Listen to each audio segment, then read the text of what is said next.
In Chapter 5B of Spanish 2, we also take a look at the imperfect progressive, which is going to be super easy because we already know how to do the present progressive, and it's basically the same thing, except you're going to put the first verb into the imperfect instead of the present tense. If any of you remember the present progressive, this is what we use to say what is happening. The imperfect progressive tells us what was happening in the past. So progressive is just when we put the ing onto things. And you can remember that we can't ever just say, I listening, I talking, I waiting. We have to put the verb, a helper verb in front. And the most common verb for the progressive is the verb estar. So instead of using estar in the present, when we talk about what was going on with the ing in the past, we'll put estar in the imperfect tense.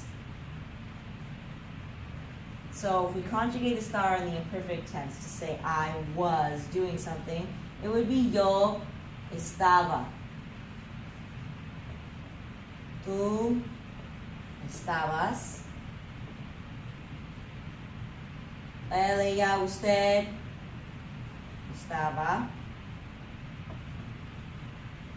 Nosotros estábamos. And of course, for our nosotros form in the imperfect, we're going to go 1, 2, 3, bam. Y ellos, ellas, ustedes estaban.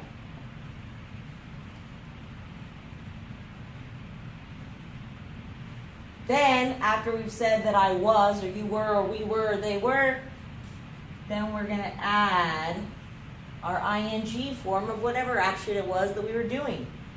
If it's an AR verb, we're going to add an ando to that word. If it's ER or IR, we're going to add iendo to that word.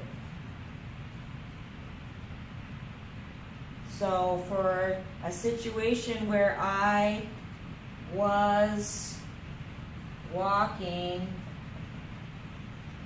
when I fell. This is what was going on. And in the last chapter, all we said was caminaba. We put the verb caminar into the imperfect. But if I really want to lay out the scene for you and I'm describing what the situation was and what action I was involved in, I was doing at the time, I would use this present progressive and say, yo estaba caminando. I was walking. Cuando?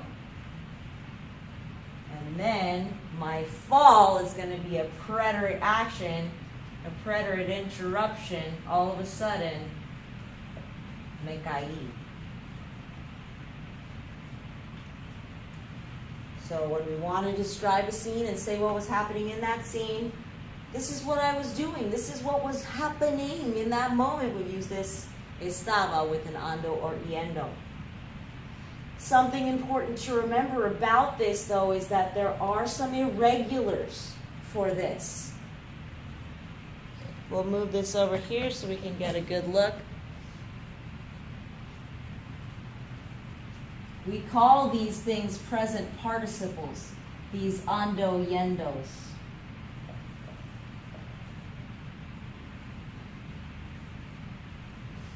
So for the most part, you have regular verbs like cantar, and if I was singing, which of course I often was, yo estaba cantando. We just add ando to the end, no problem, but there are a few where we run into double vowels, like leer becomes leyendo with a Y. Creer becomes creyendo with a Y. In this chapter, we have caer, to fall becomes cayendo with a Y. So because we have these double vowels, the same thing will happen with traer or any other verb where we've got that double vowel situation. We're going to put a Y in there just to separate the sound, make it read really easily instead of the letter I. And then also we're going to run into IR stem changing verbs.